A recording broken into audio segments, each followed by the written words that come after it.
We're here today at the Cowtown Society of Western Music here in Mineral Wells, Texas at the 16th Annual SwingFest, which is also the Western Swing Hero and the Living Hero inductee ceremony. And we're talking with Carolyn Martin from Nashville via Abilene. As you are in Abilene, you are a Texan born in Abilene. I am a native-born Texan, born and raised in Abilene. But you've been in Nashville now for a while. Next year, I will have lived in Nashville for 30 years.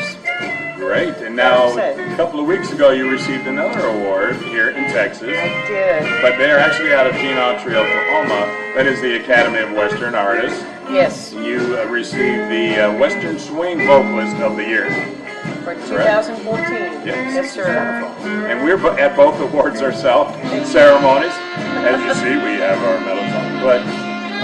But now this album that you have out, brand new album, Platter of Brownies, is you've recorded it in Nashville at your Java Jive studio, right? Yes. And your husband Dave and you created the studio. Is that correct? That is correct. That Dave more than me. It was his dream to have a recording studio, and he's worked very hard. I've helped him all that I could, but he's been the one that has made that become a reality. Now, the album, you've had several albums out over the past few years. Mm-hmm. You've had Tennessee Local. Mm-hmm. Now, is that the one before the Platter of Brownies? That was the one right before the Platter of Brownies. Because your album from 2011, Cookin' with Carolyn, was named 2011 Best Western Swing Album by the Western Music Association. Out in Albuquerque. Yes. Now, in Nashville, you're based out of there. Now, the musicians that you work with, you brought one of them with you today, Mr. Rory Hoffman. I did. The amazing Rory Hoffman, native of Lemon, South Dakota. You know, and he toted his accordion here today, and I certainly would have liked to have seen him get up and play that. I would have liked that. There was no way to plug it in. Yes. No, I understand he played the piano. Yeah. But I introduced him to somebody earlier, Miss Lucy Dean Record, and I said, this is Rory Hoffman, and he is a multi-instrumentalist that plays any instrument in the world made. And Rory said, yes, I think that's true. Yes. Oh, let me hear that piano, Rory.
Now, you've been in the music business. You come from a musical family when you were raised? No, both my parents love music, and my late father really loved music. So there was music playing in my house from my earliest memories. And in Abilene. In Abilene, the stereo was always going, and that was back in the days when you had the big wooden case. It looked like a beautiful piece of furniture, and there was a turntable in there, and he always had records on the turntable, or the radio was on, or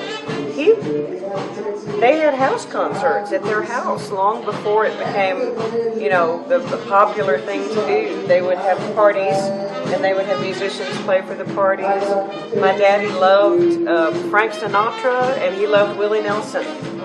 He loved Chet Atkins. He loved Ella Fitzgerald. I think that's where my mix of influences started. Was at home, because there was always music playing. Yeah, definitely a lot of music, and I know like the artists of the day were like Perry Como, and the real smooth, easy, Bing Andy Crosby, Williams, Andy Williams, easy Perry Como, Rosemary Clooney. And the Miles was the same, because I think I don't want to name our ages, but I think we were born in the same year. We were born in 19... and our parents always had the comedy albums of the day too, like Shelley Berman and Bill Cosby, and it was all mixed in. And then you also listened to, of course, Mr. Harvey at noon every day. And that's the rest of the story. And you were fortunate enough to meet your husband, Dave, in high school. Is that not correct? Well, we were both out of high school. Now, the first time we met, just as acquaintances, that's true. We were both in high school. But, we, met and, fell in love. Was Dave musical the big at capital Was he playing in a band? Met. Or no, you were like... He was. In fact, I hired him to play bass. Dave. On my first recording there project. Giving him a thumbs up. Yeah. So that's, just warning to all you ladies, hire a bass player and then, feed him. He's going to hang around after that. But I'm very lucky that he hung around. Very lucky. Now, have you all toured overseas at all? Have you been able to bring your music over there? We have. It's been a while since we were over there. We were in Germany for the last time in 2000, I believe. They love toured Texans over and Western swing. And we've been in the Netherlands. Wasn't overseas, but we were very recently in British Columbia, in Canada, beautiful British Columbia. We were in Ontario last August. But we'd love to go overseas again. So we're available. Right. And what I love what you were saying too about the music in the house, because your music is a combination, and a lot of your albums will sometimes lean more towards the jazz, very smooth sounds, and you have musicians Western swing musicians that play that type of music, like Johnny Cox. So on a lot of your records, it's amazing. And that gentleman is so versatile on the steel. He can jazz it, swing it, country it. He sure so can. you've really handpicked, as on your new album, Platter of Brownies. Yeah. You've used a lot of folks on there, like Billy Contreras and Mr. Scruggs too. Hoot Hester. Hoot Hester. Our friend Aaron Till, who's an amazing fiddle player. The musicians are world class. How do you go about picking the songs? Like, what a huge library to work from Milton Brown. Oh my gosh! I mean, you had to whittle it down. What you did. And as we say, there's a booklet enclosed with the CD where we talk about, when we first got the idea for the album. We were touring in Ontario last summer, and we were on a long car trip, and our drummer and Rory and David and I were in the car listening to all these wonderful Milton Brown songs, and we started kind of narrowing down, or I was kind of mentally doing that as I was listening, because some of them have become such iconic songs for other artists, like Beautiful Texas, Al Dressen does such a good job. You know, he kind of owns that now. So we stayed away from that one. Some of them were so obviously from a male point of view. So I stayed away from those. But the problem was deciding which ones not to do, because we were listening to probably over 200 recordings that Milton Brown left in such a short career. Yes, you he mentioned didn't have that. much time, but and he never did use a female vocalist in the band. I don't believe he did. There's a lot of swing bands that Bob Wilson works with. Oh yeah. Yeah. Now that you mentioned that, I was thinking, no, he never did. So for you to be able to put your female touch to those was excellent. Yeah. But right or wrong, you kicked the CD off with that. Chinatown, perfect songs put on there to fit your style. And we had fun with the arrangements. You know, there were a few things that we wanted to just not duplicate, but pay tribute to, like the intro to "There'll Be Some Changes Made." That was such a wonderful intro, and so we had to leave that. And but a lot of the songs we changed them up, different beat. In the Shade of the Old Apple Tree, of course, traditionally is a waltz. We made it a shuffle. Things like that. We made a samba out of, I believe there'll be some changes made. And, So, but everybody contributed. The arrangements were really thought up and came into being maybe in the studio maybe 20 minutes before we recorded the track. So everything was fresh, everybody was excited. It was so much fun to record the record. And at the start of this little talk, I didn't mention that my name is Ted Branson. I am a disc jockey in Austin, Texas, and that's another thing that I like so much about your CD, because you left a little part on the CD that I could use on the radio as an intro, and the DJs are always looking for something to end the show with or begin the show with. And thank you so much for putting the theme on there. You're welcome. Now you have Dave Martin to thank for that. Thank you, Dave. Who's the producer of the CD. Well, it's been really nice visiting with you here today again. It's been nice visiting with you, Ted Branson, hero of Western Swing. Yes, the hero.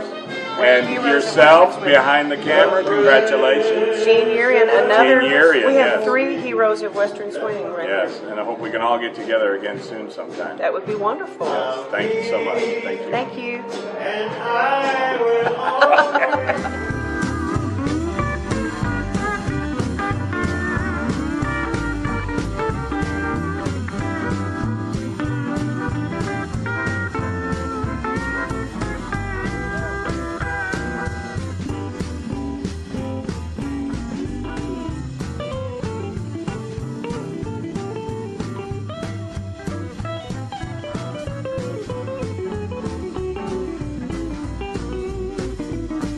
got a bird that whistles, I got a bird that sings. Got a bird that whistles, I got a bird that sings. Hey, without Corina, life don't mean a doggone dirty thing. I love Corina, tell the world I do. I love Corina, tell the world I do. Just a little more loving makes your heart beat true. Oh, Jimmy now.